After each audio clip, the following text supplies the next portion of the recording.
¿Cómo están, muchachos? Te saluda nuevamente tu profesor Miguel Quijaite, y esta vez para desarrollar un importantísimo tema de historia del Perú, lo que es el segundo desarrollo regional, o también llamado por otros investigadores, en este caso John Rowe, también llamado intermedio tardío.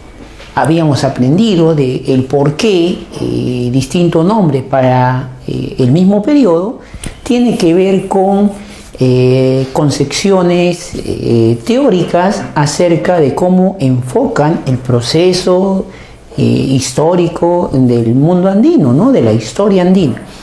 Pero más allá de esas discrepancias teóricas, ambos se refieren al mismo periodo. Segundo desarrollo regional para Lumbreras, intermedio tardío para John Rowe. Este es un periodo que se va a iniciar tras la caída del Imperio Wari y tras la desaparición también del Estado teocrático de Tiahuanaco. Atrás habíamos dejado entonces ese tema, cae Wari, se va unos siglos más, Tiahuanaco va a existir todavía un periodo más, pero poco a poco irá entrando en desprestigio, en decadencia, hasta que esa zona del altiplano será abandonada.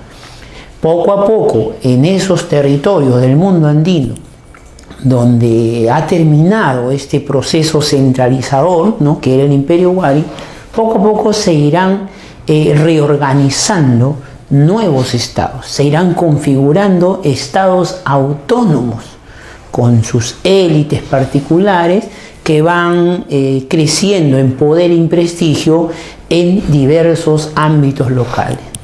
Como resultado, como expresión de esta autonomía política, de estos desarrollos económicos propios, se va a desarrollar una cultura también particular de ámbitos locales, ¿no? Así, de esta manera, definimos por eso este periodo como la etapa, ¿no? Señálame aquí, mira, señálame aquí, ¿qué hace? La etapa de una reorganización y configuración de nuevos estados autónomos, ¿no?, donde se presentarán características culturales, regionales propias. Bueno, características culturales, económicas también, cómo enfrentar la situación de la naturaleza, de las condiciones naturales al que les toca enfrentar cada pueblo que se va a desarrollar ahora autónomamente a lo largo del territorio andino, que antes estuvo, como habíamos visto, dominado, controlado, centralizado por el Imperio Wari. ¿Está bien? Entonces, veamos aquí, ¿no? Segundo desarrollo regional o intermedio tardío, llamado por John Rowe, tiene estas características, ¿no? Estas siguientes características que hay que tener en cuenta para analizar, pues, analizar los pueblos que se van a desarrollar, pues, y en rasgos generales, desde el punto de vista económico, los estados, los pueblos que se van a ir configurando, resaltarán por tener una agricultura avanzada, una agricultura con tecnología hidráulica. No es que sea algo nuevo. Recuerda que el desarrollo de la tecnología hidráulica viene desde muy atrás. Ya habíamos visto cómo se había alcanzado un desarrollo en el intermedio temprano. Pues aquí hay una continuidad de este conocimiento, ya de este avance tecnológico. Claro que aquí seguirán superando esos conocimientos, ¿no? Entonces hay una cultura de riego, hay una tecnología de riego que les va a llevar a conectar, pues, amplios valles, toda una red de canales que les permitan ampliar su frontera agrícola a los estados que se van a desarrollar en este periodo, ¿no? Otra cosa que resalta de este periodo es el comercio, ¿no? El comercio que se va a intensificar, un comercio a larga distancia. Pero que quede claro aquí que, a diferencia del viejo mundo, a diferencia del comercio que se va a desarrollar allá en Europa, aquí el comercio fue controlado por los organismos estatales. O sea, era un comercio promovido, controlado, monitoreado, dirigido por el Estado, por los diversos estados, ¿no?, que se desarrollaron. Y otra diferencia era que fue un comercio prioritariamente de artículos de lujo, de artículos de prestigio, de artículos que solamente utilizan las élites para reforzar su poder. Estos artículos de símbolo de poder es la prioridad en el comercio. No es un comercio de productos básicos de primera necesidad en la que toda la población consume. No, de eso no se trata, ¿ya? Entonces, cuando decimos que aquí se dio un comercio, solamente estamos hablando de un comercio de élites. Y lo de larga distancia, alude a que los comerciantes hicieron largos recorridos para traer justamente esos artículos prestigiosos que las élites requerían. Llámese pues Concha Spondylus, ya que un pueblo de aquí, de esta etapa, va a ser uno de los principales comercializadores de este producto, ¿no? Estoy hablando de los chincha, que vamos a ver en un momento. Plumas pues de papagayo que traían desde la selva, artesanías de oro que eran producidas pues en diversas partes del territorio andino. Entonces, algo por ahí me refiero, ¿no?, a esos artículos de lujo, a esos artículos de prestigio. Desde el punto de vista político, hay una fragmentación del poder. Recuerda que ya no hay un ente centralizador de todo el mundo andino. Atrás quedó el Imperio Wari. Entonces es una época de pequeños señoríos, o ya llámese formación de reinos también. Y también formación de grandes confederaciones pues militaristas.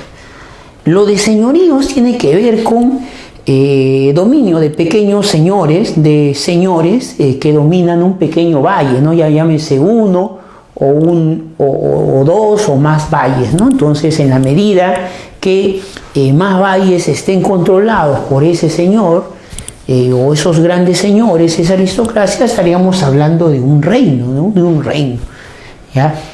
Y ya las confederaciones, el reino es un dominio de varios valles, pero por un señor centralizado. En cambio, las confederaciones es la alianza de varios señoríos que por coincidencia de intereses o por defensa mutua contra otros enemigos hacen una alianza en igualdad de condiciones. Se formaron grandes confederaciones en lo que fue el norte selvático en Amazonas, la confederación de los Chachapoyas, por ejemplo. Se formaron reinos en la costa, como el reino Chimú o el reino de los Chincha. Incluso el reino Chimú llegó a ser un imperio, pero a diferencia de los imperios que hemos conocido, como el imperio Wari, o más adelante pues que veremos el imperio Inca, el imperio Chimú no llegó a ser un imperio panandino, o sea, no llegó a controlar todo el mundo andino, sino ahí estaríamos hablando de un horizonte. Y Chimú no es un horizonte, no marca un horizonte, sino Chimú pertenece a este periodo de desarrollos regionales, de fragmentación del poder en múltiples estados. Cada uno controla su región, su localidad.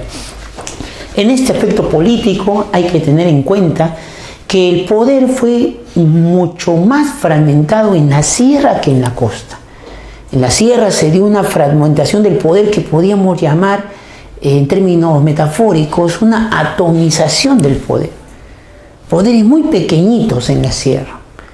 En la costa fue algo más complejo, ¿no? Aquí en la costa, a lo largo de toda la costa peruana, allí sí se formaron entidades estatales más complejas, ¿no?, como esta de los Chimú, que llegó a configurar un imperio, o el de los Chinchas, ¿no?, que también llegó a configurar un reino centralizado importante, ¿ya?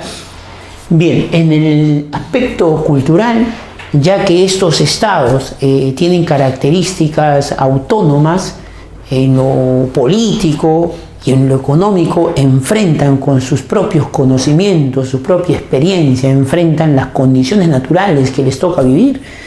Entonces eso se va a reflejar también en la cultura, pues la cultura desarrollará también características propias según la localidad a la que vayamos a enfocarnos, ¿no? ¿Ya?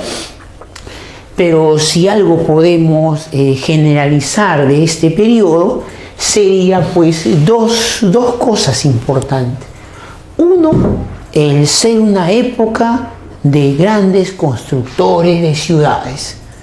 O sea, lo que caracteriza a esta época es el predominio de la ciudad como lugar de vivienda, como lugar céntrico en la vida de estos pueblos, ¿no? La ciudad. Recuerda que las ciudades no surgen aquí, las ciudades han surgido en el intermedio temprano, y que con el imperio Wari, el desarrollo urbano alcanzó sus más altas cuotas de poder, sus más altas cuotas de desarrollo, ¿no? Llegaron las ciudades. Wari recuerda que estableció ciudades, ¿no? Y que Lumbera llama cabezas de región a lo largo de todo su dominio. Esa herencia de los Wari aquí se va a seguir desarrollando.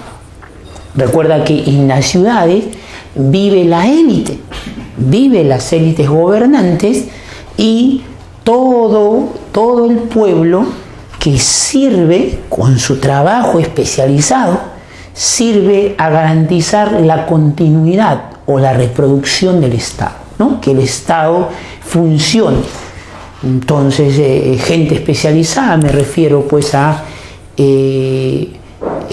artesanos que contribuyen pues, a diversas tareas donde se va a fabricar el soporte a través del cual se va a transmitir las ideas que la élite necesita que el pueblo asuma como suyas, ¿no? Ideas que justifican pues su estado y la sociedad en la que viven, en la que ellos gozan de privilegio. Entonces, toda esta serie de artesanos, trabajadores diversos como sirvientes, como pintores, ¿no? Que van a mantener limpio, van a mantener bien llamativo, bien atractivo la ciudad. Entonces todos estos trabajadores que se nos puede ocurrir que necesitan pues las élites van a vivir en esta ciudad. Entonces es una época pues de bastante desarrollo urbano, ¿no? Mucho desarrollo urbano hasta el punto que la llaman el periodo de los constructores de ciudad. Otra cosa que resalta es que en cerámica y en textilería más bien aquí no se va a resaltar, ¿ya? Las élites pues no le dieron tanta prioridad a la cerámica o a los diseños textiles como si lo habrían hecho, ¿te acuerdas? En el primer desarrollo regional. Allí sí se le dio bastante hincapié, ¿no? a estos soportes por los cuales podían transmitir sus ideas. Aquí no, aquí la cerámica, la textilería simplemente tiene un uso utilitario por las élites, ¿no? Y no hay mayor fineza, no hay mayor complejidad, no hay mayor sentido pues, de importancia en este aspecto artístico. Lo que sí más bien priorizó la élite fue el desarrollo de la metalurgia y específicamente el desarrollo de la orfebrería. Claro, y es que la importancia que cobró la guerra en este periodo en la que diversos pueblos se enfrentaban y también las élites, ¿no? De los diversos reinos y señoríos se enfrentaban para ganar tierras, para ganar el control de la mano de obra, ¿no? Y los trabajadores, para conseguir pues las riquezas que aumente su poder y prestigio. Entonces la guerra, volviéndose tan importante, implicó un desarrollo de la metalurgia. Y luego, por ende, esta metalurgia será usada para distinción de las aristocracias, distinción de la élite. Por eso, dentro de todos los metales que se trabajó, alcanzó un gran nivel el arte de la orfebrería, ¿ya? Sobre todo los sicán, los chimú, alcanzarán un gran nivel de complejidad en diversas técnicas que van a desarrollar, pues buscando estos objetos que les permitan reforzar su poder, ¿ya? Bien, dicho esto, ¿cuáles son pues estos estados que se configuraron en este periodo? Hay muchísimos estados. Recuerda que te he dicho que en la sierra incluso la fragmentación del poder fue mucho mayor, ¿no? ¿Ya? Una serie de asentamientos sin mayor planificación, incluso una serie de estados bastante simples, ¿no? Pueblos y aldeas. Esto se dio en la sierra. Más bien donde se configuraron estados más complejos, más organizados, con toda una burocracia, eso sí se dio en lo que es la costa, ¿no? Entonces, un pueblo, un estado de la costa que podemos mencionar es los sicán.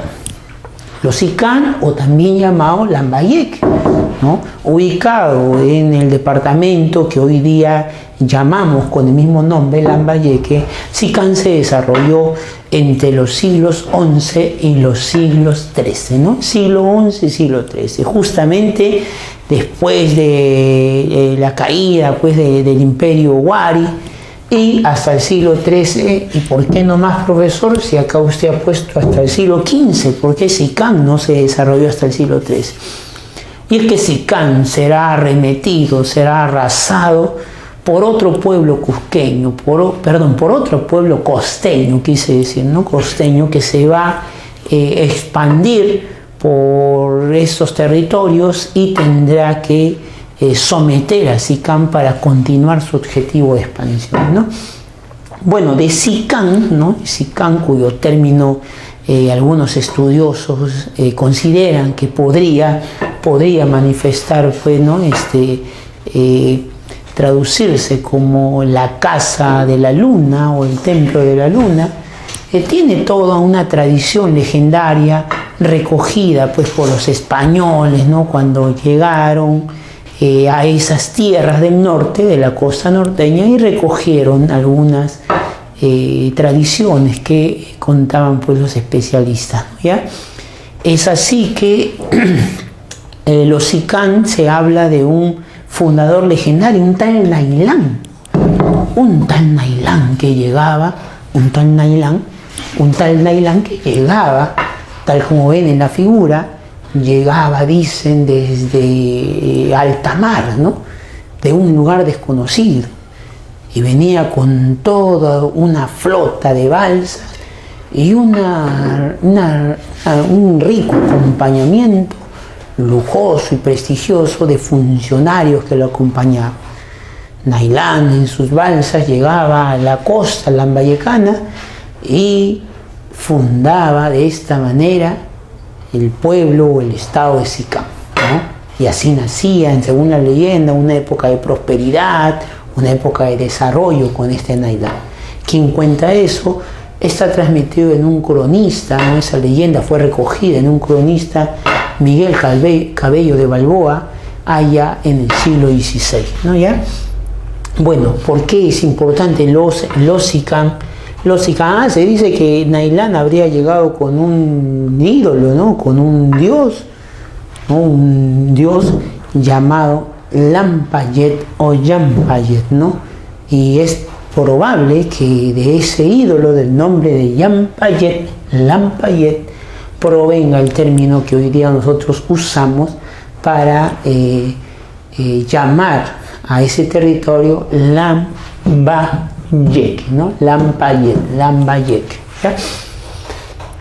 Algo que resalta de los sicán es su nivel alcanzado en el manejo del oro, con diversas técnicas como el laminado, hacer finas láminas de metal con las cuales luego lo utilizarían para hacer sus diversos adornos o los diversos ídolos que ellos van a representar, ¿no? La técnica del repujado, que es usar un molde de madera, molde de madera, donde previamente esté diseñado alguna figura en bajo relieve, y luego poner encima la lámina y darle de golpes, buscando que en ese tablón que tiene una figura en bajo relieve se hunda la lámina a punto de martillados, se hunda cobrando la figura del molde previamente diseñado. De esta manera levantabas tú la lámina de oro y tenías en alto relieve, ¿no? En alto relieve tenías entonces la figura previamente diseñada en el molde de madera, ¿no? Una técnicas que luego lo usarán, lo copiarán y lo mejorarán los chimú, que fueron los conquistadores de estos sicán. ¿Ya? De esta manera los sicán han producido hermosos objetos, ¿no? Buscando, pues, siendo parte de objetos de rituales o de diversas funciones, ¿no? Por ejemplo, su famoso tumi sicán, el famoso tumi sicán, que lo estamos viendo aquí en la pantalla, ¿no? A ver, vamos a traerlo. Mira todo lo que puede hacer la tecnología, ¿ya? Vamos a traer, y ahí está, miren el tumi sicán, ¿ya? El tumi sicán, ahí está. El trabajo de laminado y de repujado se puede ver en las piernas, en el cuerpo, y el de laminado se puede ver en la cuchilla que va abajo, ¿no? Y que tiene abajo, ¿no? Son pequeños tumis, ¿no? Pequeños tumis que se agarra por la parte del cuerpo, y la parte de la cuchilla de abajo sirve para hacer alusión a algún corte ritual que se esté haciendo en la ceremonia, ¿ya? Ahí está el tumi sicán, diversas máscaras de oro y diversos vasos que están viendo ustedes en su pantalla, ¿no? Diversos vasos de oro que están saliendo en la pantalla. Mira, ahí está, ¿no? ¿Ya? Con figuras del dios Nailán, con rostro de Nailán, tal como lo ves ahí, mira, ¿ya? Entonces, este rico avance orfebre, no te olvides más adelante que voy a mencionar quiénes los invadieron a ellos y se llevarán como esclavos a sus mejores artesanos, los chimú, ¿no? Los chimú. ¿Ya? Bueno, en arquitectura los sicán han construido, ¿no? Tremendos templos, ciudades, ¿no? Ciudades que servirían a su vez de templo por esta élite religiosa, pues militar, y resalta así en su época de auge la ciudad complejo ceremonial de Batán Grande, ¿ya? Donde hay un montón de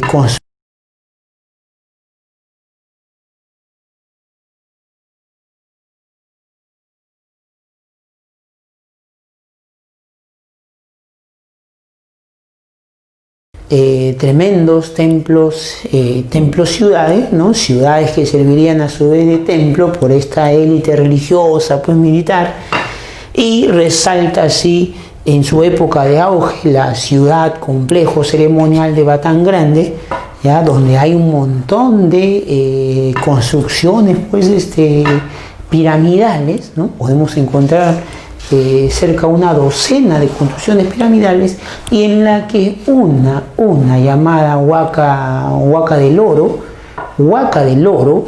allí en 1991, Izumi Shimada, ¿no? Izumi Shimada encontró el famoso tumi, la famosa tumba del señor Sicán, ¿no? También encontró tumis y otros objetos. Pero esta tumba del señor de Sicán era peculiar, ¿no? Tenía su guardián, tenía un hombre que la acompañaba de repente para servirlo en la otra vida, y algo peculiar que mostraba el señor de Sicán era que estaba en una posición sentada, pero enterrado de cabeza, ¿no? Que los especialistas, pues, tienen toda una discrepancia acerca de lo que esto estaría simbolizando, ¿no? Ya el señor Sicán, encontrado en el año 91 en Batán Grande. Ya en las etapas finales del pueblo de Sicán, tenemos pues que la élite huye hacia el norte a 10 kilómetros de Batán Grande y fundan otra ciudad, la ciudad de Tucumán. del porqué de este alejamiento hacia el norte es porque recuerda, desde el sur venía expandiéndose el imperio Chimú, ¿no? La élite de la aristocracia Xikán tenía que ver formas de trasladarse a un nuevo centro urbano, ¿no? Tucumán funcionó los últimos años de Xikán, funcionó como el centro más importante, el centro político más importante, administrativo y también religioso, ¿no? Lo demuestra sus diversas construcciones piramidales que encontramos en Tucumán, ¿no? Finalmente, este pueblo terminó sucumbiendo ante la arremetida y el avance de los Chimú, ¿ya?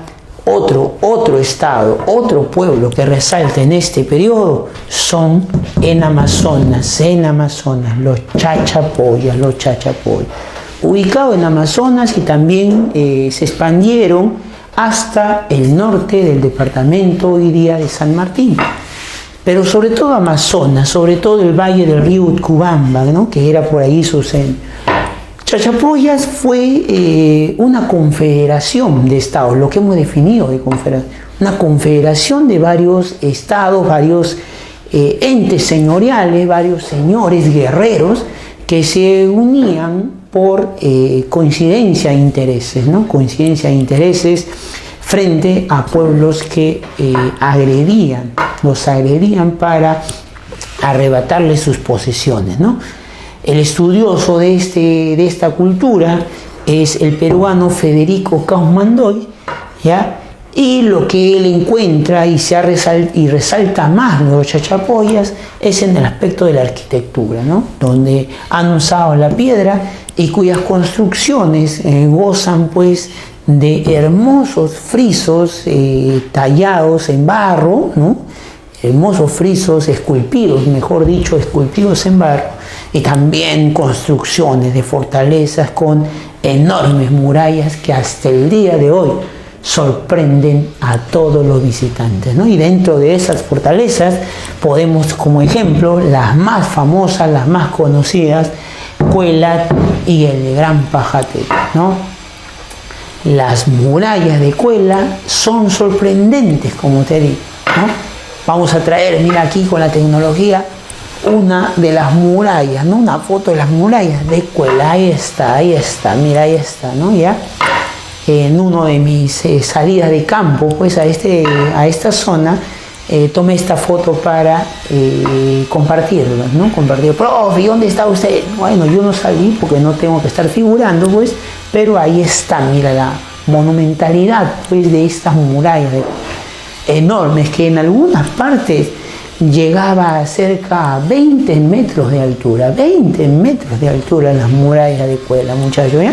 Entonces sacamos la imagen y también podemos resaltar sus mausoleos, ¿no? Sus mausoleos, unas especies de tumbas pues circulares hechas de piedra, ¿ya?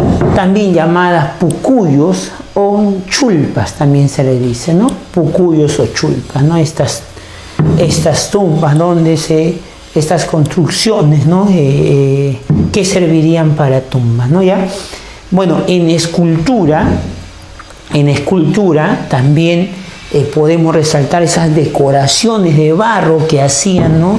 En sus diversas construcciones, ¿no? Sobre todo en las construcciones funerarias, en los pucuyos, ¿no? O en las construcciones que hacían también para vivienda dentro de sus centros militares ceremoniales, ¿no? Como el que hemos mencionado de Cuela, ¿no? Entonces aquí esculpían, adornaban con diversas figuras geométricas hechas de barro, ¿no?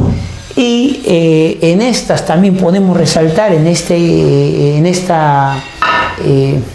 trabajo artístico también podemos resaltar los sarcófagos, ¿no? Los sarcófagos, ¿ya? O también llamados purumachos, y las esculturas de hombrecillos desnudos llamados los pinchudos, ¿ya? En lo que respecta a los sarcófagos o purumachos, un ejemplo que resalta esta actividad artística son los sarcófagos de Carajillo, ¿ya? Los sarcófagos, generalmente estas estas tumbas que hacían, estos ataúdes que hacían para los muertos, los chachapoyas, los colocaban en la cima pues de pendientes o en las laderas de las altas quebradas, ¿no? Y justamente en lugares inaccesibles para que no haya ningún tipo de profanación.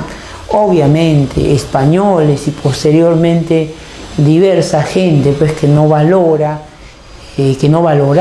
pues el conocimiento y la importancia de estas muestras de cultura, las han profanado, han sido profanadas a lo largo de los siglos, ¿no? ¿Ya?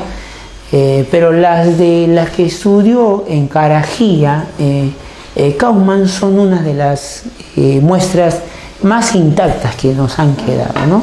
¿Ya? En esta imagen que les voy a mostrar aquí, miren, ¿ya? Ahí podemos ver, ¿no?, la distancia, y los sarcófagos de Carajía están a una larga distancia, se puede ver, ¿no?, ya en la altura de la quebrada. Y ahora otra imagen, ¿ya?, donde lo vemos más cerca, ya, ¿no? Lo vemos más cerca, allí estos sarcófagos están hechos pues de madera, con caña, con barro, ¿no?, diversa caña con barro, y tienen forma de cabeza y cuerpo humano, ¿no? Adentro estaba el cadáver, la momia, en posición de cuclillas, envuelto en diversas mantas, ¿no? Ahí está, como lo ven, ¿no? Se dice de que la posición de ponerlos en las alturas no solamente habría tenido un objetivo de evitar las profanaciones, sino también que es el sentido que le dan a los ancestros, la concepción sobre los ancestros de seres semidivinizados a quienes desde lo alto protegen, cuidan y otorgan el permiso a los vivos para continuar con sus actividades, con sus diversas actividades. Entonces, de esta manera, pues, son consagrados, bueno, como entes importantes, entes sagrados, los ancestros de estos chachapoyas, ¿no? Los pinchudos también es característico, ¿no? Los pinchudos, unos hombrecillos que cuelgan de las diversas construcciones o de los diversos pucuyos o mausoleos, cuelgan de los techos, ¿no? Tal como vemos aquí en la figura, mira, ahí está. Ya vemos estos hombrecillos semidesnudos, o mejor dicho, desnudos, y lo del término pinchudos es porque están mostrando el cuerpo, ¿no? Están mostrando el cuerpo, tal como ves ahí, están relacionados, dicen los investigadores, a ídolos de fecundidad, ¿no? Ídolos de fecundidad.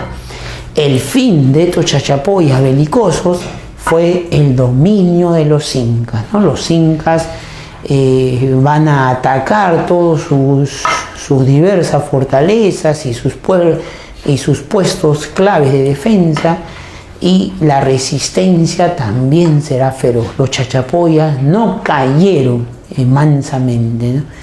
Debido a eso, los incas, una vez derrotados, los convertirían en sus piñas o los mandarían muy lejos de sus familiares y de su gente, convirtiéndolos en los famosos mitimae, ¿no? Mitimae chachapoyas, que fueron arrojados a diversas partes del imperio del Tahuantinsuyo.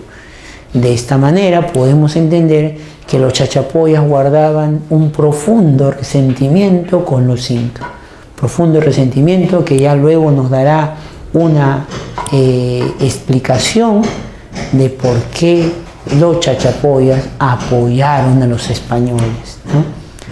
Concebían que los incas pues eran sus enemigos que los habían tratado pues de una manera bastante cruel, ¿no? Bastante cruel, ¿ya? Bien, otros estados que vamos a mencionar también que resaltan aquí son, por ejemplo, los Tumbis en Tumbes, los Tayanes en Piura también son de este segundo desarrollo regional, los Huancas de Junín en la costa limeña, ¿no? En la costa central del Perú, ahí están los Chancay, conocen, ¿no? Al norte, los Ishma, los Chancay, que estarían más vinculados al valle del río Chillón, pues no, todo para el norte. Los Ishma, que estarían más vinculados pues al valle del río Rima, ¿ya? Los yauyos y los huarcos, que estarían más al sur de Lima, ¿no? Los huarcos, ¿no? En la zona pues de lo que hoy día sería Lunahuaná, y los yauyos hacia la sierra limeña, ¿no? Hacia la sierra limeña, ¿no? Hacia la sierra central pues limeña. Los chiribayas en el sur, en lo que es Moquegua, estaría ahí su desarrollo. Y cómo dejar de mencionar a los chancas, que también son de este periodo, ¿no? Unos guerreros, hombres bastante belicosos, cuyo centro habría sido Apurímac, pero se habrían expandido hacia Huancavelica y hacia Ayacucho. No te olvides que los chancas fueron los enemigos de los incas, llegarían a ser los enemigos cuando los incas recién se estaban consolidando en el Cusco. La guerra contra los chancas marcaría un antes y un después, ¿no?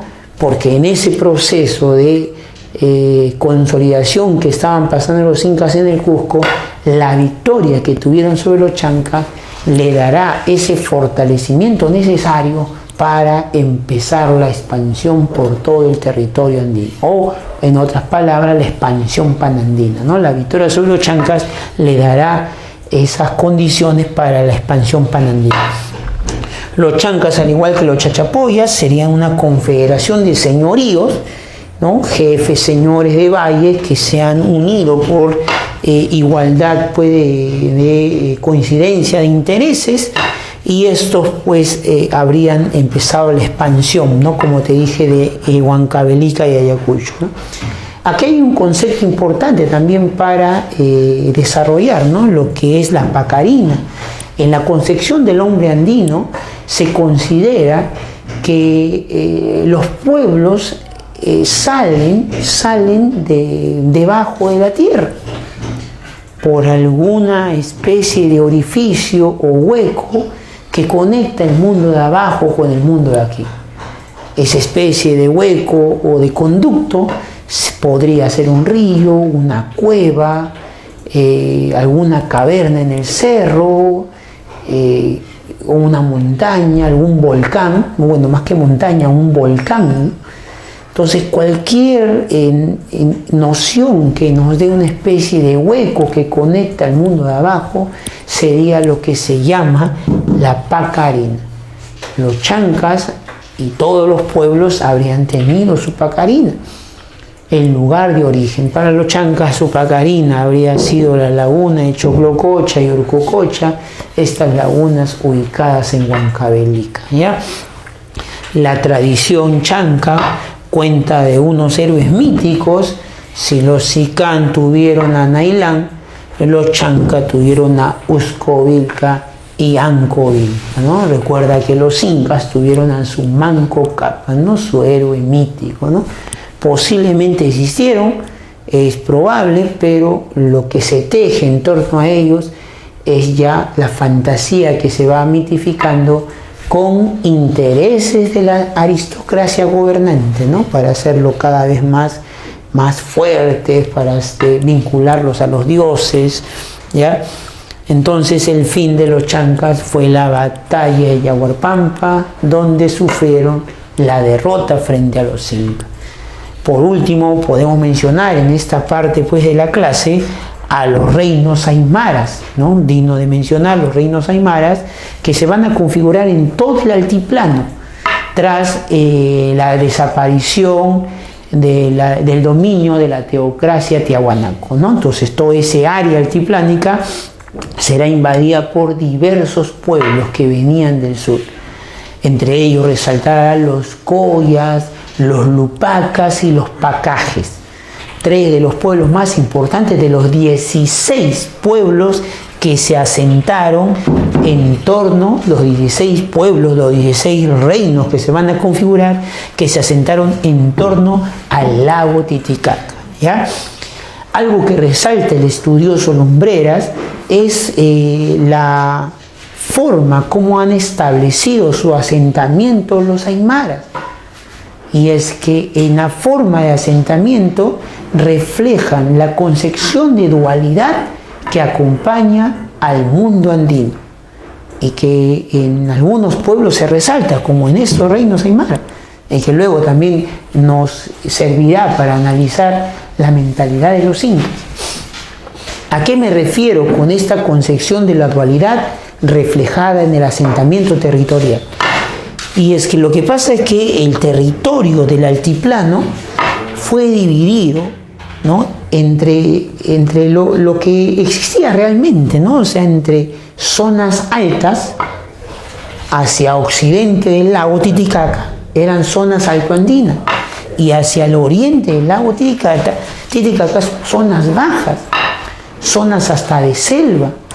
Entonces esa realidad territorial, esa realidad geográfica llevó a que los diversos reinos aymaras coparan el territorio, dividiéndose sus pueblos en dos mitades que debían complementarse.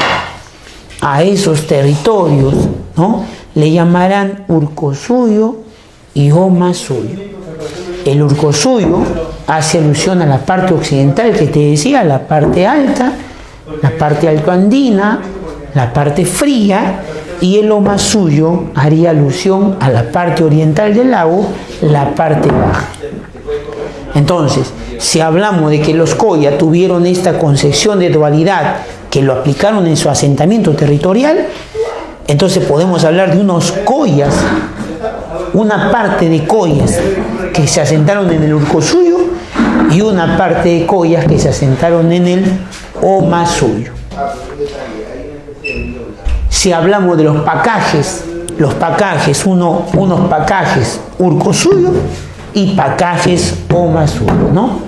Era un mismo pueblo, se sentían familiares, pero un pueblo dividido en dos territorios que se complementan. ¿Qué complementan? Diversas cosas. Por ejemplo, lo primero, el alimento. No es lo mismo los alimentos que van a crecer en la zona altoandina que los alimentos que puedes sembrar y cosechar en las zonas bajas. Entonces es importante, y eso es lo que destaca los reinos aymaras. Destaca, por ejemplo, esto del control de pisos ecológicos. O sea, mandar a tu gente a diversas zonas altitudinales para conseguir una variedad de alimentos. Los Coyas, los pacajes son muestra de este control de pisos ecológicos. Al mandar a una parte de su población a las zonas bajas y otra parte de la población quedarse en las zonas altas y luego complementar, entonces hay esta concepción ahí plasmada del control de pisos ecológicos. No te olvides entonces, Urcosuyo y Omasuyo, así se dividieron los reinos aymaras, configurando más o menos 16 reinos que se asentaron en todo este territorio, ¿no? Por cierto, reinos guerreros que finalmente también serán sometidos por los incas, ¿no? Algo más que resalta, que debemos mencionar pues en estos reinos aymaras, es la ganadería bastante especializada, obviamente una ganadería de camélidos, no estamos hablando de ganado vacuno, ¿no?, sino principalmente pues lo que había aquí, ¿no?, ganadería de camélidos, ¿no?, bien intensa la producción de carne de estos camélidos.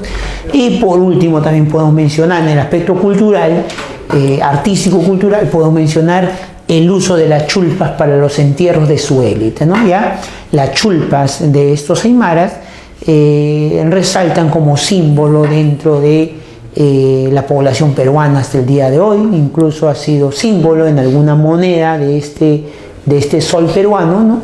¿Ya? Y les quiero mostrar, acá está, ¿no? A ver, ya, ahí están las chulpas, mira, ahí están las chulpas, ya, que llegaban a tener hasta 6 metros, 7 metros de altura, ¿no? Enormes torreones, y hoy día todas profanadas, pero ahí se enterraba la élite guerrera de los aymaras, ¿no? ¿Ya? Hoy día todo profanado. Bien, muchachos, antes de continuar, mencionar pues que todos estos pueblos van a finalmente caer en manos de los incas. El expansionismo inca las someterá a todas. De todos estos pueblos que he mencionado, he dejado para dedicarles un especial estudio. Dos de los más importantes se desarrollaron pues, en la Costa de la Libertad, que se expandirá por todo el norte, por toda la costa norte. Estoy hablando del poderoso reino Chimú, que terminará transformándose en un imperio potente y expansionista. Y otro pueblo que también voy a ver a continuación, pero ya profundizando, es el reino de los Chincha en Ica, que también llegarán a ser muy importantes en este periodo, ¿no? Entonces, estos son algunos que destacan, pero de los más importantes los vamos a ver ahora.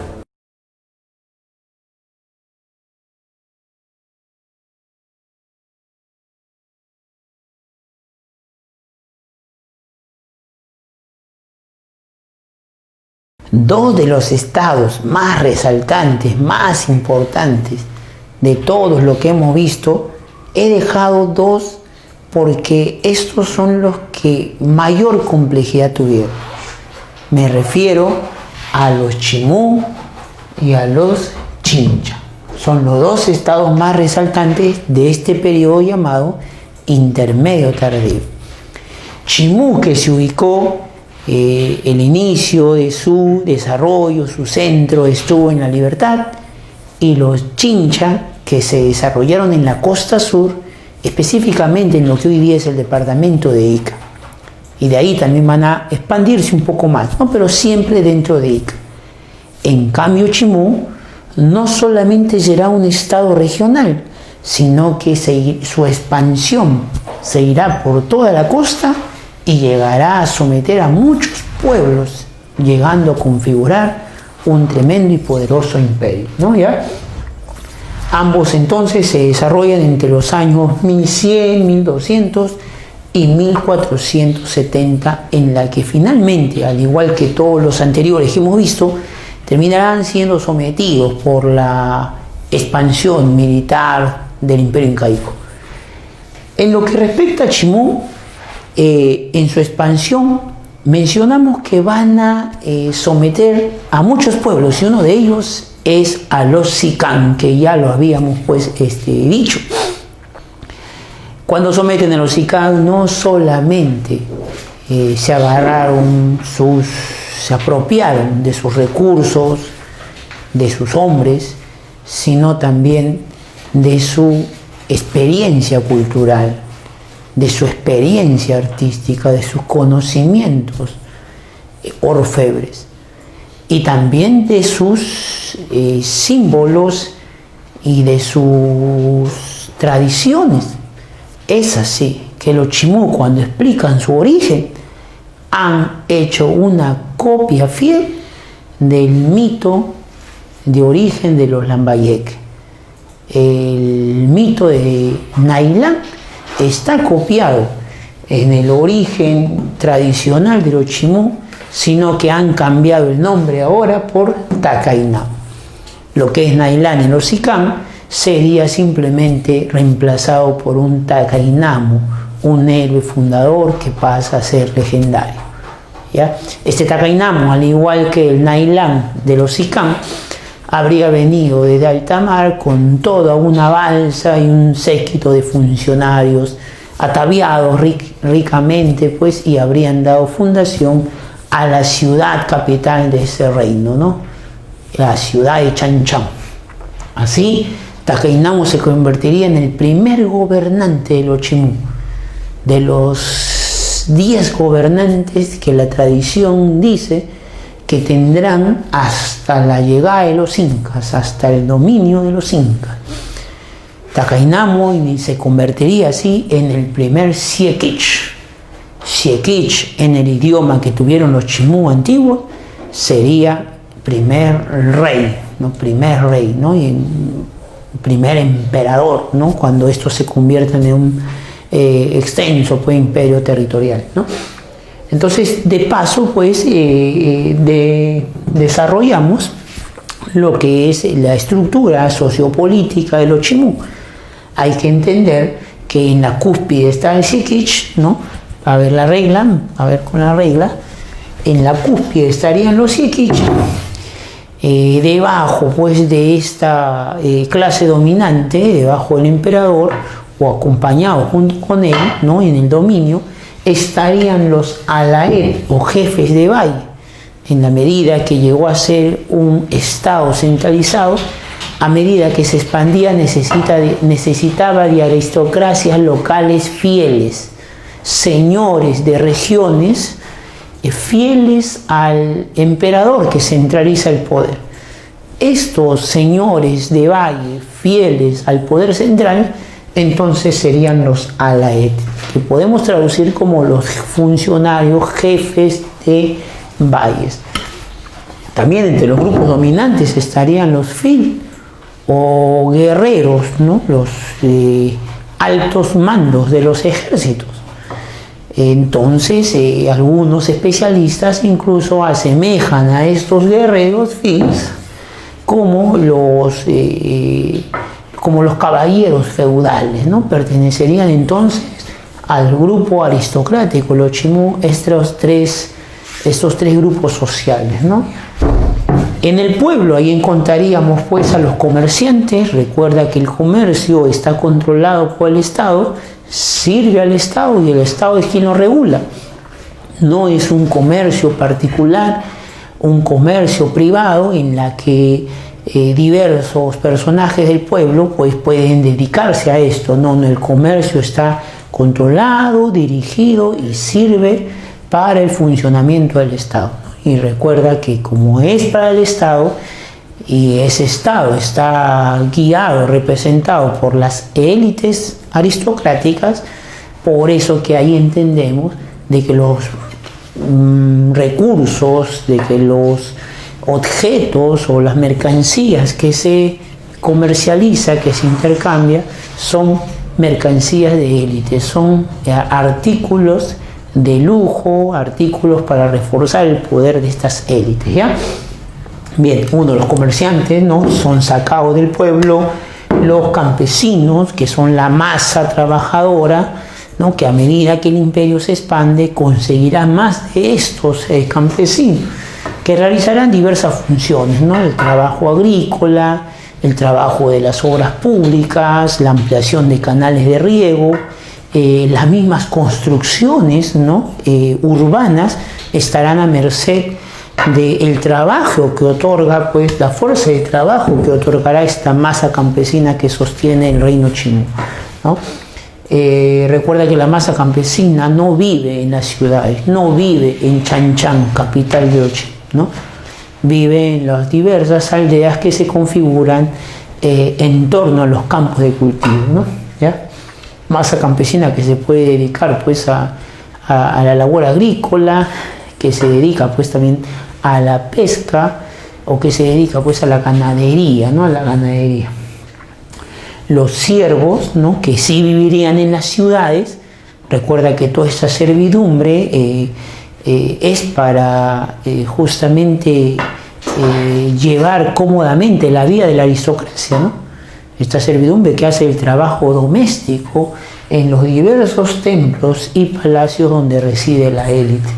Y los piñas, esta suerte de prisioneros de guerra que por ser reacios, mantener una actitud reacia pues al dominio, eran castigados de diversas formas, ¿no? ¿Ya? Serían el sector más bajo dentro de la estructura social política pues, de los chimú, ¿no? ¿Ya?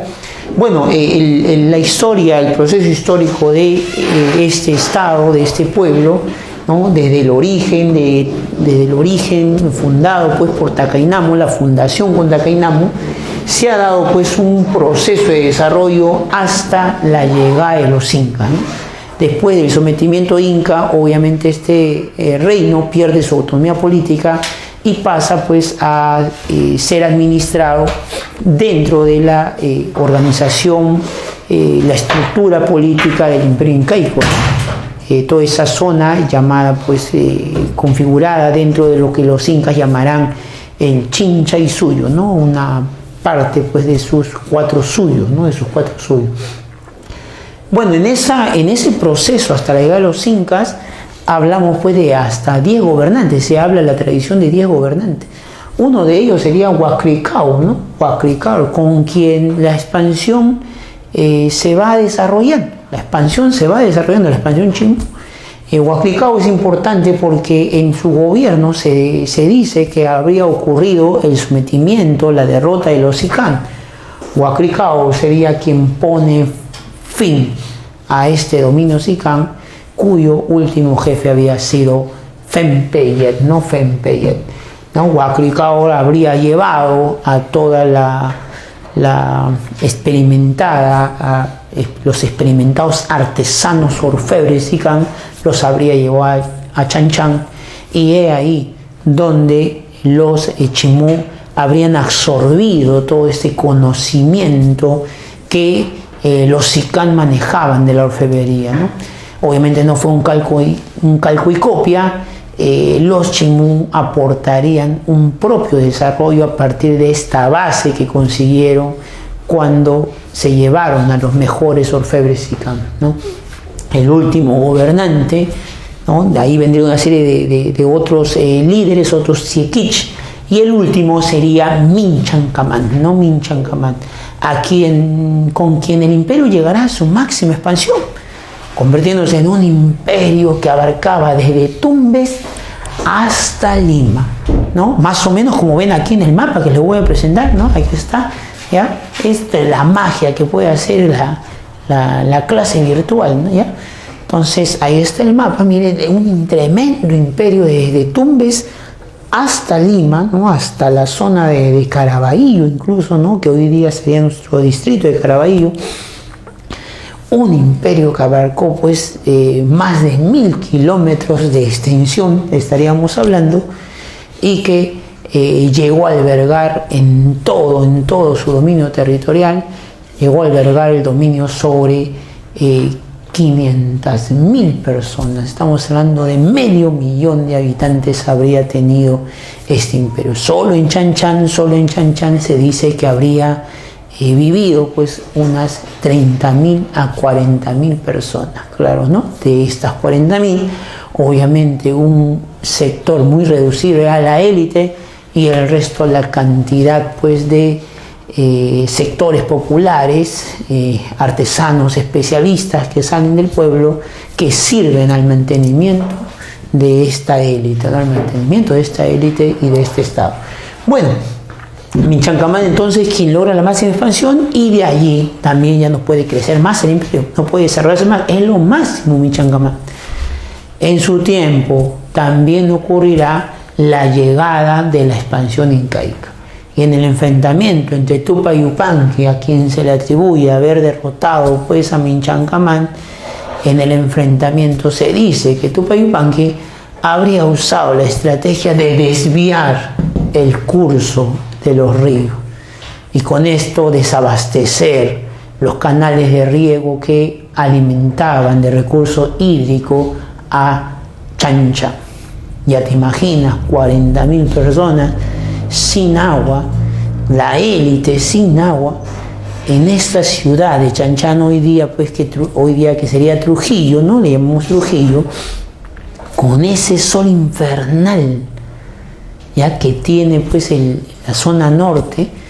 Entonces ya te imaginas que fue catastrófico, ¿no? Se dice que Minchancamán tuvo que arrodillarse a los pies de Tupac Yupanqui para que se someta y le perdone la vida pues a toda esta aristocracia que se había resistido a la expansión, al dominio incaico. Bueno, si algo tenemos que resaltar de los Chimú a nivel cultural, entonces lo primero que tenemos que mencionar es la metalurgia, ¿no? Señálame aquí, la metalurgia. Y dentro de todo el desarrollo metalúrgico de los diversos metales que ellos trataron, como el oro, la plata, el cobre o la mezcla de estos, resalta los trabajos en orfebrería, ¿no? Los trabajos en orfebrería. Fueron considerados los Chimú los mejores orfebres de América prehispánica, los mejores orfebres. Y esto no es gratuito, ¿no? Eso se puede comprobar con las técnicas que mostraron, que conocieron, que desarrollaron y que se expresa en los objetos de metal que nos han dejado, ¿no? Los objetos de oro que nos han dejado. Tumichimú, los vasos de oro, platos, retratos y hasta pectorales, narigueras, donde han plasmado sus técnicas como la filigrana, ¿no? El uso de alambres finos que entrecruzados hacían figuras pero bastante complejas, llamativas, figuras que se puede reflejar en la cabeza, por ejemplo, del Tumi. Te voy a mostrar acá el Tumi, ¿no? El Tumi, mira el Tumi, ¿ya? Mira el Tumi, aquí, ahí está, ¿no? Ahí está. Mira la cabeza del Tumi expresa esta técnica de filigrana que ellos han desarrollado. Esa cabeza que habría expresado de alguna manera el sol, ¿no? Cuando está en pleno apogeo, la mitad del sol, ¿no? Saliendo, mostrándose la mitad del sol cuando está amaneciendo, ¿no? ¿Ya? Entonces, el laminado también, que ya lo habían cogido de los Sicán, el repujado y otras técnicas más que habrían plasmado en sus diversos objetos, ¿ya? En sus diversos objetos. En lo que respecta a arquitectura, ¿ya? En lo que respecta a arquitectura, el uso del barro fue la base. Chan Chan es más de 20 kilómetros cuadrados, una ciudadela de barro, ¿ya? En la costa, en realidad, fue el barro lo predominante. Pero lo que resalta de Chimú son sus exquisitos frisos, unos murales en alto relieve que esculpidos por todos las plazas, los pasadizos, los edificios administrativos, los diversos ambientes que Chan Chan habrían tenido, ¿ya? Todito habría sido decorado con estos frisos de barro y posiblemente, ¿no? Dicen los especialistas, todo bien pintado, ¿no? Los muros de Chan Chan, ¿no? Bien pintados, ¿no? Por eso acá pongo lo de las pinturas murales. Los muros de Chan Chan y los muros de la arquitectura Chimú en general resaltan también el grosor de sus muros, ¿no? No son muros delgaditos como hoy día pues hacemos nuestras construcciones nosotros con ladrillos armados en soga, ¿no? Que no pasan de 13 centímetros, sino que estos habrían hecho muros mucho más anchos, justamente con el objetivo de cumplir una función antisísmica, ¿no? Antisísmica. Y muros que se levantan en Chan Chan hasta más de 3, cerca 4 metros de altura, ¿no? Con edificios de hasta 3 pisos, ¿ya? Lo que resalta en Chan Chan también son la construcción de diversas ciudadelas, hasta 10 ciudadelas se encuentran los especialistas. Cada ciudadela, o sea, cada palacio de todo el recinto de Chan Chan, que serían hasta 10, habría cobijado al Siekish del periodo y posteriormente a su muerte a toda su descendencia, parientes directos que se encargarían de administrar sus bienes en los años posteriores a su muerte, ¿no? Entonces, eso vamos a verlo ahorita porque es interesante, ¿no? Qué papel cumplían las familias, ¿no? La familia de los Siekish y por qué estas 10 ciudadelas, ¿no?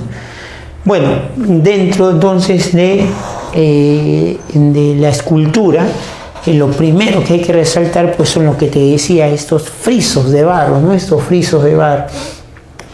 Frisos de barro que hasta el día de hoy permanecen muchos de ellos en la misma pared, y lo sorprendente de esto es gracias pues lo que ha ayudado a esto es la sequedad del terreno, ¿no? La sequedad del terreno ha ayudado a que estos frisos no se desmoronen y podemos encontrar diversas figuras, ¿no? Muchas veces relacionadas pues a recursos ictiológicos, recursos marinos, ya que era parte de la vida de los Chimú también, ¿no? La pesca y el comercio marítimo era parte también de su vida, ¿no?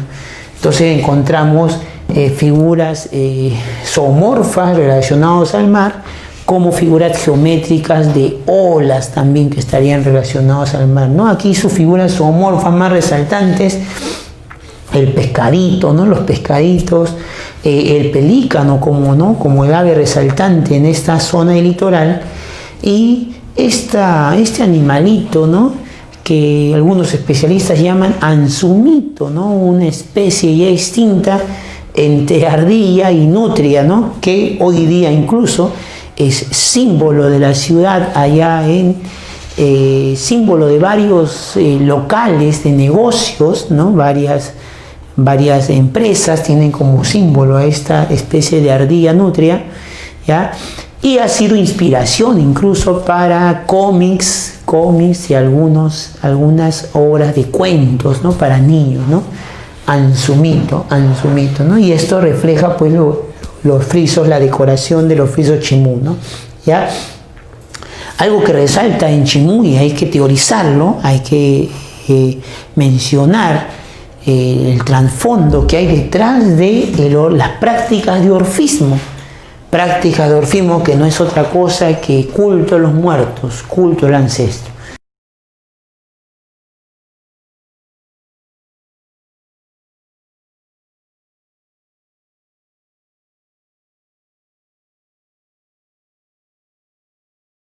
Algo que resalta en Chimú, y hay que teorizarlo, hay que mencionar el trasfondo que hay detrás de las prácticas de orfismo. Prácticas de orfismo que no es otra cosa que culto a los muertos, culto al ancestro.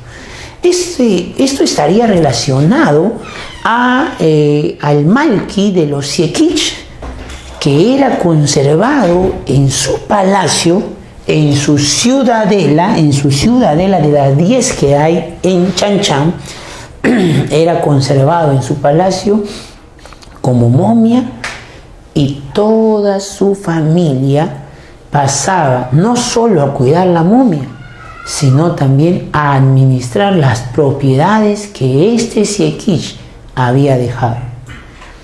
Todos los territorios que habría conquistado, las tierras, los recursos y las propiedades, eran administradas por esta parentela, por esta familia.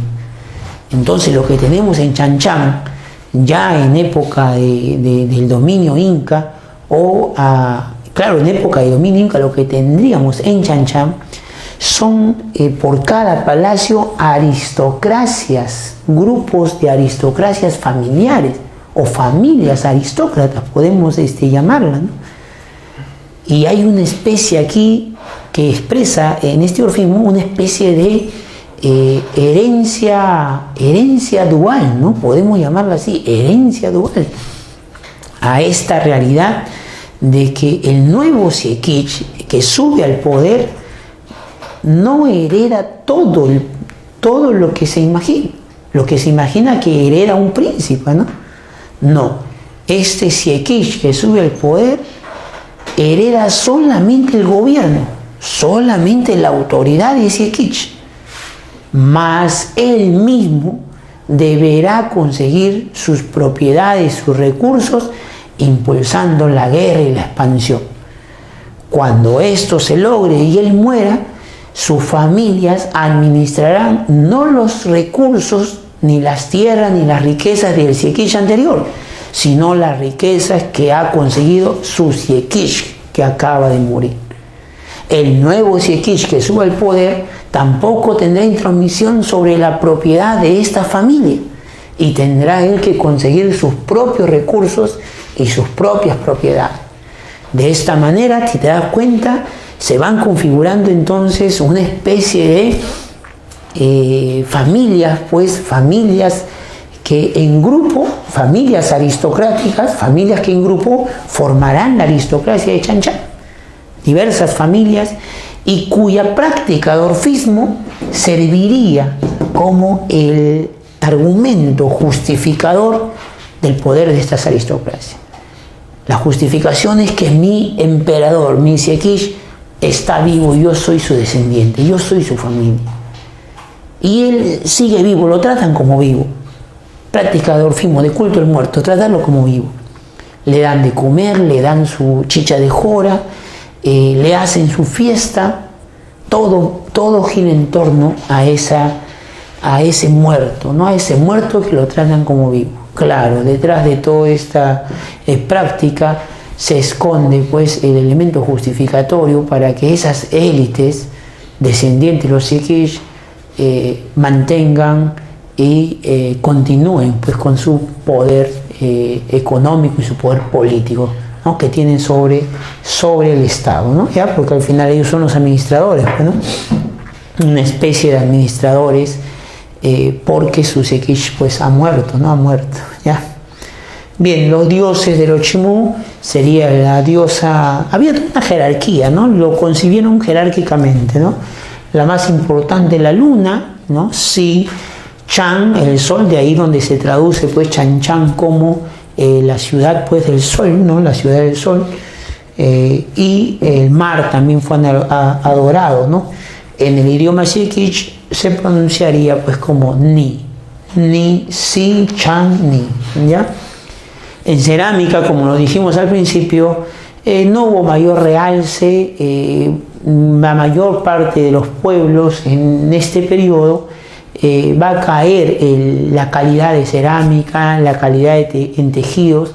Nunca más volveremos pues en este periodo a reproducir lo que habrían hecho los paracas en su momento, ¿no? En sus mandos, o reproducir lo que habían conseguido los mochiques y los nazcas en el cerámico. No, aquí esos soportes no son tan utilizados por la élite, ¿no? La élite encuentra otros soportes para reproducir su poder y afianzar su posición, ¿no? En este caso hemos dicho pues el elemento del lujo orfebre es parte de esta búsqueda de conseguir pues posicionarse, ¿no? Frente a los demás, más no la cerámica, ¿no? Por eso que solamente mencionamos que sí existe una cerámica pues en Ochimú, una cerámica ceremonial, pero bastante sencilla, de colores monócromos pues oscuros, y muchos de ellos pues esculpidos, ¿ya?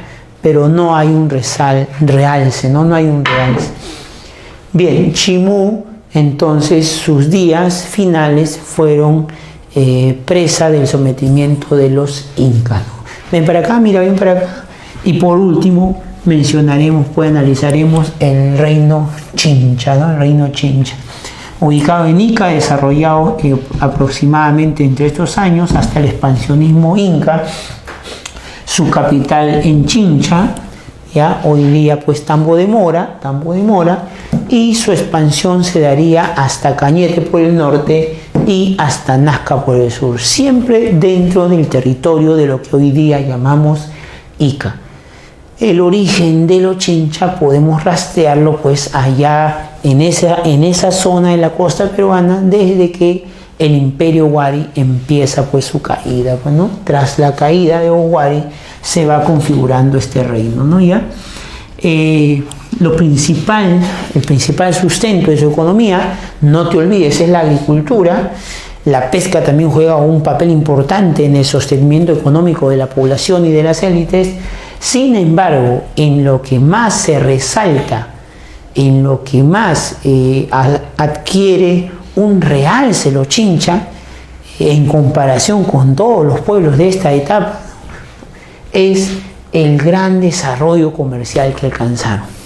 No te olvides de tener claro que todos los pueblos de la costa han practicado el comercio, han practicado la navegación. Los Chimú también son pescadores, ¿no? En sus balsas, su caballito de totora. Sin embargo, frente a todo este desarrollo del comercio a larga distancia, quienes más han resaltado son los Chincha, con un comercio de larga distancia, que ya lo habíamos dicho al inicio, ya un comercio marítimo y también terrestre, ¿no? Para lo cual usaron enormes balsas con vela, hecho incluso se dice de pellejo de lobo marino, y un comercio terrestre usando la fuerza de estos camélidos, de las llamas, que los llevaría pues hasta zonas altoandinas, ¿no? Zonas altoandinas. Bien, este comercio de los Chincha habría comprendido 3 áreas geográficas, ¿no? Desde Chincha, en la costa sur, habrían ido a lo largo de todo el litoral hasta llegar a Ecuador. Hasta ahí llegó su comercio, ¿no? Por el sur, en algunas oportunidades, incluso llegan hasta Chile, ¿no? Van hasta Chile. Pero el circuito más transitado por los Chincha es Ecuador y también a lomo de decenas de camellos surcaban, ya subían hacia las zonas pues altiplánicas, ¿no? De donde traían qué productos, ¿no? Traían ahí la carne deshidratada, ¿no? Traían el cobre, traían pues lana, ¿no? De camello, llevando pescado, calabaza, diversas joyas, diversas artesanías de lujo para las élites, ¿no? Para ser intercambiado.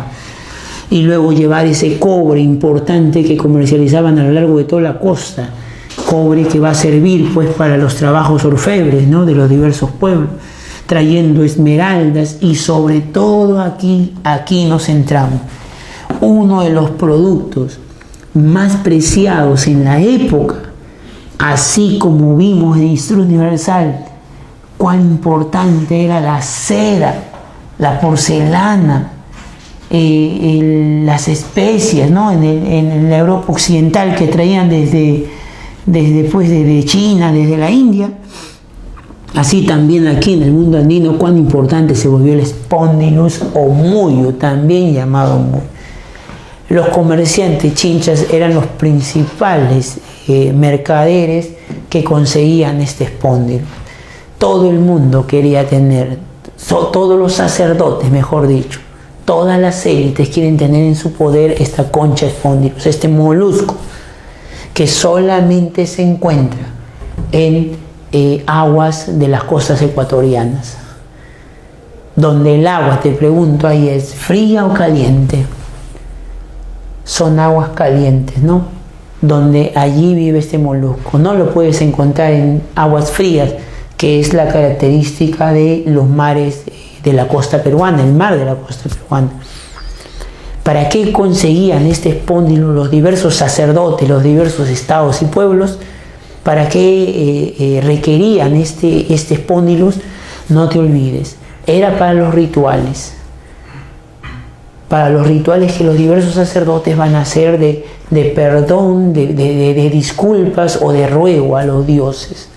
Se trituraba ese espondilus y muchas veces, como parte del ritual, era masticado, y el sonido de los dientes con estas partículas trituradas dicen que era música para los dioses. Así lo conciben los sacerdotes del mundo andino.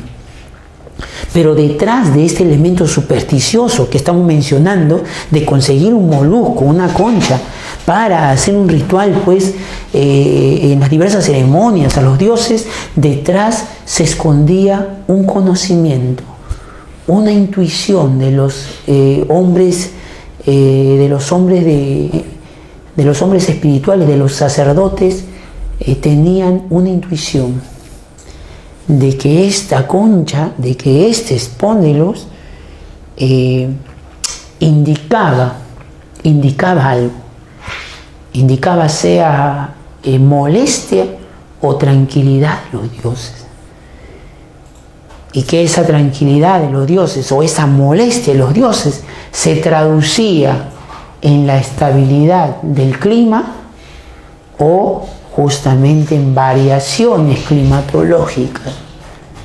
¿Entiendes? Mira, o sea, era un elemento supersticioso, como el sacerdote lo concebía, pero lo relacionaba a ciertas perturbaciones climáticas o tranquilidad climática que va a haber. Y es que ¿dónde estaba la relación? Hoy día podemos encontrarla, ¿no? Este molusco era de aguas calientes, entonces nunca lo ibas a encontrar en aguas peruanas. Por eso que el chincha se tenía que ir hasta allí. El mercader chincha, que también podemos llamarlo el chalhuacamayot, que eran los comerciantes que iban a traer este molusco, ¿no? Los chalhuacamayot. trabajaban para el Estado, no te olvides, no son comerciantes privados, individuales. Traían este molusco de aquí. Y eso adquiría el sacerdote. Pero cuando el sacerdote preguntaba y le respondían que este molusco ha sido encontrado en aguas peruanas, frente a Tumbes, frente a Piura, frente a Lambayeque, es allí donde el sacerdote ya intuía que los dioses estaban molestos. Y que esto va a generar esta molestia se va a traducir en una serie de cambios y perturbaciones climáticas. Allí donde llueve siempre va a haber largas sequías, y donde nunca llueve, como es en la costa norte, que llueve lo menos posible, va a haber lluvias torrenciales. Lluvias torrenciales en la costa norte. Eso es porque los dioses están furiosos. Pero ¿qué está pasando? ¿Cuál es la relación? Es que si lo encuentras en aguas frente a Perú, quiere decir que las aguas tibias del Ecuador, de la corriente del Niño, están ganando terreno a la corriente fría de Humboldt. Y con esas aguas tibias que se están metiendo, que le están ganando terreno a las aguas frías, está llegando este molusco. ¿Cómo se le llama hoy día a ese fenómeno por el cual por diversas causas, y una de ellas es la corriente y tiene que ver con los vientos y todo esto, las aguas tibias le ganan terreno a las aguas frías? ¿Cómo se llama ese fenómeno? El fenómeno del Niño. Y el sacerdote de esa época no tenía el conocimiento pues de estos vientos, de estas corrientes, ¿no? Pero lo que sí tenía era la intuición de que este molusco nos indicaba algo. Conclusión: detrás de la superstición de los sacerdotes, el Spondylus era un indicador de los cambios climatológicos que se iban a producir, que traducidos por los sacerdotes obviamente era furia o tranquilidad de los dioses. Cuán importante es extender entonces el uso del espóndilo, ¿no? Lo que significaba el espóndilo, ¿no? Y ahora entendemos por qué todos los sacerdotes o gente de ceremonias de esa época, de las élites, requerían este molusco, ¿ya?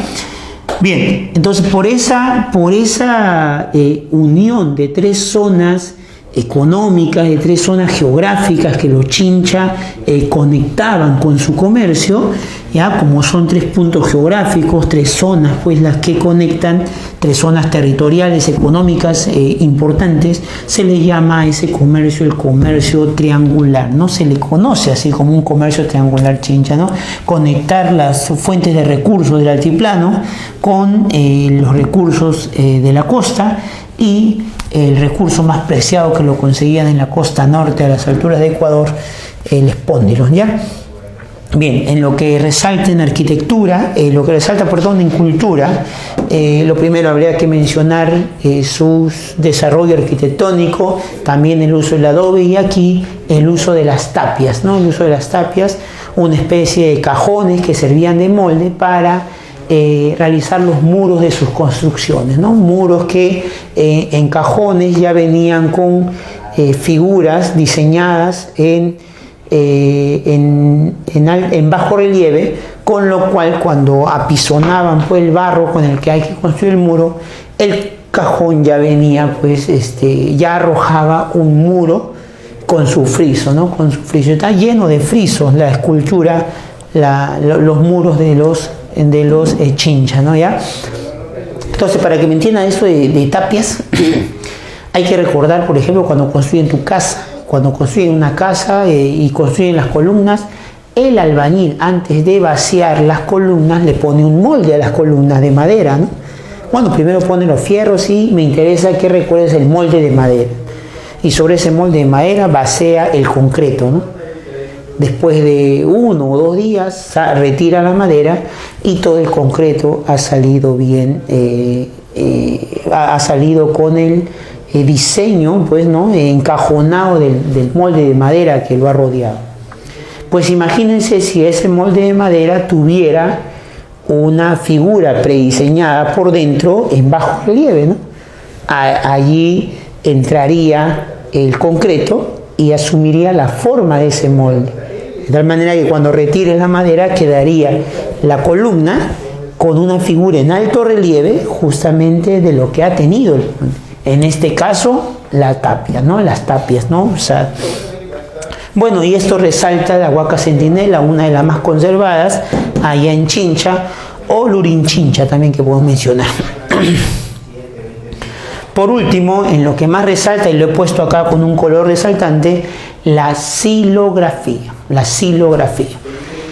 La silografía de los chinchas está relacionada al tallado de la madera, ¿no? Ya lo que usaron preferentemente es el guarango, y con este arte, ¿no? de bastante experiencia que tuvieron los chinchas, esculpieron sus remos, esculpieron vigas, y sus herramientas también de labranza también lo esculpieron, ¿no? Diversas figuras que hicieron aquí en la madera.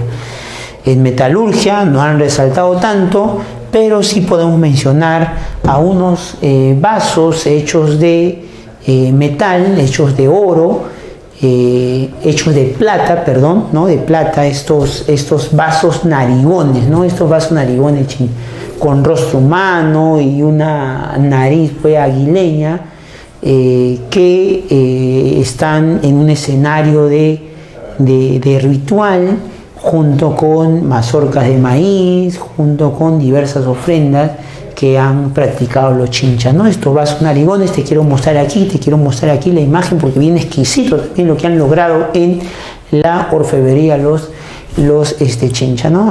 Ahí están los vasos narigones chinchas hechos de plata, ¿no?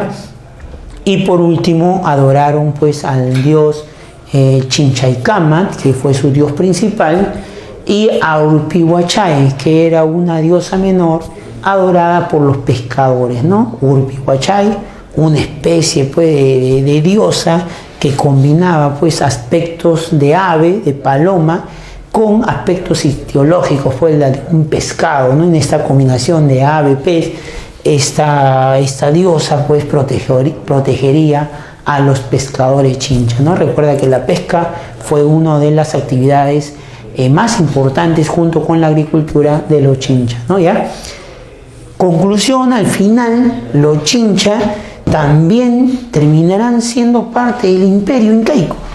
La diferencia es que los chinchas no fueron sometidos mediante la violencia y la agresión pues disuasiva, sino que los incas aplicaron su otra estrategia de dominio, que es la diplomacia y el acuerdo político. Fue un acuerdo político, diplomático, con intereses comerciales, que el imperio incaico llegó con sus aliados chinchas, ¿no? La importancia que tenían los chinchas en este manejo del comercio del espóndilus fue quizá lo que llevó a los incas a concluir de que un sometimiento violento no era aplicable con ellos, y tenerlos como aliados y fieles sería de mayor utilidad, justamente por la importancia del espóndilus que ellos tenían el control, ¿ya? Fue Huacricahor, Guabraraucana, fue Guabraraucana, ¿no? Fue Guabraraucana junto con Tupac Yupanqui quienes habrían sido los protagonistas de esta alianza, ¿ya?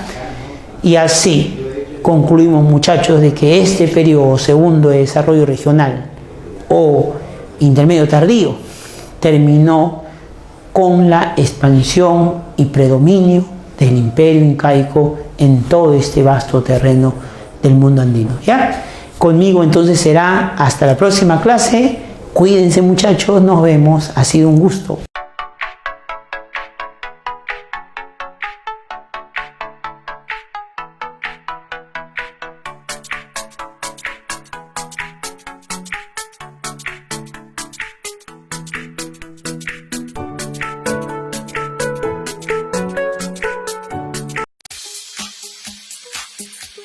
¿Qué tal, muchachos? Luego de haber visto este interesante tema sobre el segundo desarrollo regional, les he preparado aquí 7 preguntitas para medir qué tanto hemos comprendido el desarrollo del tema, ¿ya? Vamos con la pregunta número 1, aquí la tienen, mira.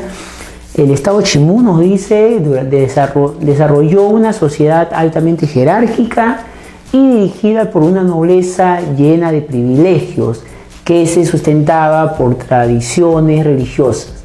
En dicho sistema de creencias, la herencia dual indicaba que a la muerte del soberano, la herencia dual generaba que el nuevo soberano que asumiera, lo dijimos en clase, no heredaba o heredaba más que todo el poder político, pero no heredaba el poder económico, los bienes, las posesiones que dicho soberano fallecido había conseguido durante la vida. Entonces, herencia dual porque por un lado el nuevo gobernante heredaba solamente el poder político y era la familia del antiguo soberano ahora muerto quienes heredaban los bienes y el poder económico con una justificación de ser los administradores del ex soberano, que si bien está muerto, sin embargo conservan su cuerpo, conservan su momia como si estuviera vivo, ¿no? Y a este poder compartido entre las familias de los ex soberanos y los nuevos gobernantes, a esto se le llamaba la herencia dual, ¿no? Por lo tanto, la respuesta sería la A. Se remodelaba la ciudad y el palacio para ser habitado por un nuevo gobernante. Se construía un nuevo palacio, ¿no? Se construía un nuevo palacio donde el nuevo soberano va a formar ahí su grupo también, su grupo familiar, y va a conseguir sus propios bienes, ¿no? Y entonces esto conllevaba a que el nuevo soberano siga el proyecto de expansión imperial que los Chimú se habían enfrascado, se habían embarcado desde ya varias generaciones, ¿ya? Muy bien, ahora vamos a la pregunta número 2, ¿ya? Ahí la tienen la pregunta número 2. Durante el segundo desarrollo regional, los pueblos de la costa intensificaron el comercio y la navegación, nos dice, ¿no? Uno de los productos más preciados por sus fines rituálicos fue. ¿Cuál es el producto más preciado durante esta etapa, ¿no? Entre los sacerdotes y los pueblos para hacer sus rituales, uno de los productos más preciados, y que eran los chinchas, los principales comercializadores de este producto, que lo traían desde las costas ecuatorianas, desde los mares ecuatorianos, era el espóndilo, no te olvides, ¿no? Por lo tanto, nuestra respuesta sería la A, también la A, ¿no? Muy bien, ahí está, tenemos la A, ¿no? ¿Ya? Bien, descartamos los otros porque es una pregunta cerrada, pues a pedirnos una respuesta fija, ¿no? ¿Ya? Bien, vamos a la tercera pregunta, aquí la tienen ya. Bien, una característica del segundo desarrollo regional fue el desarrollo del comercio de los grandes centros urbanos. Tucumé y Batangrande fueron las construcciones más importantes de la cultura. Muy bien, también es una pregunta cerrada, ¿no? Tucumé y Batangrande fueron ciudades pertenecientes a la cultura lambayeque, ¿no? Pero como no encontramos la alternativa lambayeque, ¿cuál es el otro nombre de la cultura lambayeque? Pues la cultura sicán. La respuesta sería la D de dedo, ¿no? Ahí está, la cultura sicán. Recuerda que Batangrande fue su ciudad capital en los momentos de apogeo, y Tucumé ya habría sido ya la segunda ciudad que habría cumplido de capital, ¿no? En función de capital, ya en momentos de crisis, ¿no? En la que estaba pasando Sicán, posiblemente ante la expansión, pues, de los Chimú hacia el norte, ¿no? ¿Ya? Bien, vamos con la pregunta número 4, a ver, ¿ya? Los sarcófagos de Carajía y los purumachos son muestras del desarrollo cultural alcanzado por la cultura chachapoyas durante el intermedio tardío. Tenían la función de ser los sarcófagos, y los purumachos tenían ¿qué función? Dice, también lo mencionamos en clase, dioses masculinos, también conocidos como los pinchudos. Bueno, no, los pinchudos eran unas esculturas, ¿no? Que aludían, pues, simbolizaban la fertilidad y una especie de una especie de guardianes, ¿no? de las tumbas, ¿no? De las tumbas de los chachapoyas, ¿no? ¿Ya? Tejidos finos para el uso de la élite urbana. No estamos hablando de estos sarcófagos, ¿no? Que vendrían a ser tumbas sagradas para la élite local. Ahí estaría nuestra respuesta, la C, ¿no? Son tumbas sagradas para la élite local. Vamos con la quinta pregunta. A ver, dice ahí, a ver. La cultura chachapoya se desarrolló durante el segundo desarrollo regional en la selva norte, entre los departamentos de Amazonas y San Martín. Esta cultura edificó centros de carácter militar y ceremonial, destacando entre ellos qué edificaciones habrían sido las más importantes entre los chachapoyas, ¿no? No te olvides, habrá sido Tucumé y Chucuito. Bueno, Tucumé es de los Sican, ¿no? Entonces por ahí descartamos la A. Batangrande y Piquillacta. Batangrande también es de Sican, habíamos visto, descartamos la B. Viñaque y Pampa Grande. Bueno, Viñaque es de los antiguos Huaris, recuerda, ¿no? Cuelat y el Gran Pajatel. Ahí están las dos fortalezas, ¿no? más importantes de la cultura chachapoya. Por lo tanto, nuestra respuesta es la de. Bien, vamos con la sexta pregunta. Indique cuáles de los siguientes fue una manifestación cultural del segundo desarrollo regional en la región del Altiplano. ¿Qué pueblo, con su respectiva configuración estatal, nos están preguntando, se desarrolló en lo que es el Altiplano en este periodo de segundo desarrollo regional? ¿Ya? ¿Cuál sería? La fortaleza de Paramonga. Bueno, eso pertenece a Chimú, en la zona de Lima, ¿no? El patio hundido del Templete, ¿no? Para empezar, estamos hablando de que si nos preguntan, ¿no? de qué pueblo se desarrolló en el segundo desarrollo regional en el Altiplano, estamos hablando pues de los reinos aymara. Entonces hay que ver una de las claves que represente alguna manifestación cultural de estos reinos aymaras. Y lo encontramos en la B, patio hundido del Templete. No, porque eso pertenece a Tiahuanaco. Si bien es cierto, es del altiplano, pero Tiahuanaco es de un periodo anterior, del intermedio temprano, y no de esta etapa que hemos estudiado, intermedio tardío, ¿no? ¿Ya? O segundo desarrollo regional. El Palacio de Calasasaya también de Tiahuanaco, por lo tanto lo descartamos. La Chulpa de Siyustani, ahí está la respuesta, ¿no? Las Chulpas de Siyustani, recuerdan que eran las tumbas de la élite dentro de los reinos aymara, ¿no? Sobre todo los collas, ¿no? Bien, ahí tenemos la pregunta número 7, ya dice: la independencia de las civilizaciones del segundo desarrollo regional llegó a su fin tras... Este periodo del segundo desarrollo regional llega a su fin con la expansión y el dominio que van estableciendo los incas, ¿no? y su imperio del Tahuantinsuyo. Por lo tanto, la respuesta sería: la invasión del imperio Huari, no. Los estragos del fenómeno del Niño, no. La gran expansión Chimú, tampoco. La invasión incaica. Ahí estaría nuestra respuesta. Muy bien, chicos, entonces hasta ahí sería todo. Los espero en la próxima clase. Cuídense.